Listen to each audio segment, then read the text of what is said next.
আসসালামু আলাইকুম আপুরা ভাইয়েরা, সবাই কেমন আছেন? আমি আলহামদুলিল্লাহ ভালো আছি। তো আজকে রান্না হবে মাংস আর হচ্ছে আলু দিয়ে মাংস রান্না করা হবে, আর হচ্ছে কই মাছ ভাজা টমেটো দিয়ে। তো আপনারা কে কোথা থেকে দেখছেন অবশ্যই কমেন্টে জানাবেন। সবাই কেমন আছেন কমেন্ট বক্সে বলবেন। তো আজকে রান্না দুপুরের এগুলোই, মাছ আর হচ্ছে মাংস। তো এই যে লবণ হলুদ দিয়ে মাখাইতেছি, মাখানোর পরে কিছুক্ষণ পরে ভাজাভাজি করব লবণ দিয়ে। মাছটা মাখিয়ে নিতে আছি। এগুলো হচ্ছে দেশি কই মাছ, এই যে বাজার জন্য দিয়ে দিছি। তো আমাদের ফ্যামিলিতে জনসংখ্যা কম, তো 2জন মানুষ, এই এই জন্য রান্নাও একটু কম যদিও। তো আজকের দুপুরের আয়োজন এগুলোই ছিল, কই মাছ আর হচ্ছে মাংস। তো আপনারা কে কোথা থেকে বলছেন অবশ্যই কমেন্টে জানাবেন। সবাই কেমন আছেন?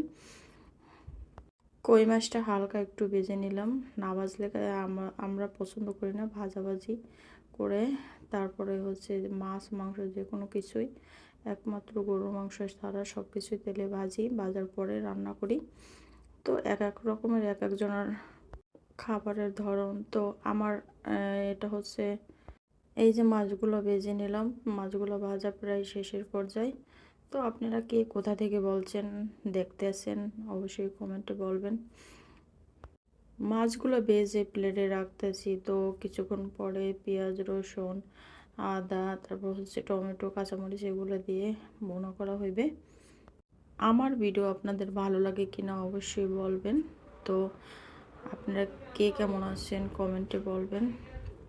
তো এই যে মাছগুলো ভাজা শেষ, তো এখন কিছুক্ষণের মধ্যে ভাজবো, রান্না করব না, পোড়া পোড়া করবো, ভাজবো আর কি।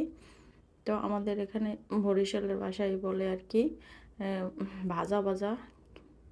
আপনাদের এক একটা জায়গার মানুষ এক এক রকমের রান্না করে। আমাদের বরিশালের ভাষায় এগুলোকে মনে হয় ভুনা তরকারি, মানে মাখা মাখা।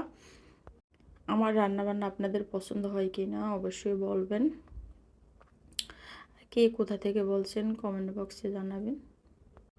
তো আদা রসুন পেঁয়াজ আর হচ্ছে জিরা গরম মশলা এগুলো দিয়ে কষাইতেছি।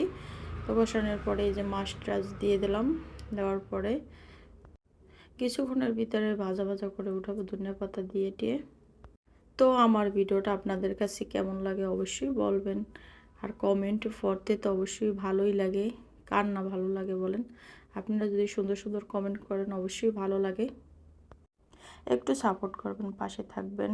আমিও আপনাদের পাশে থাকার চেষ্টা করব সব সময়।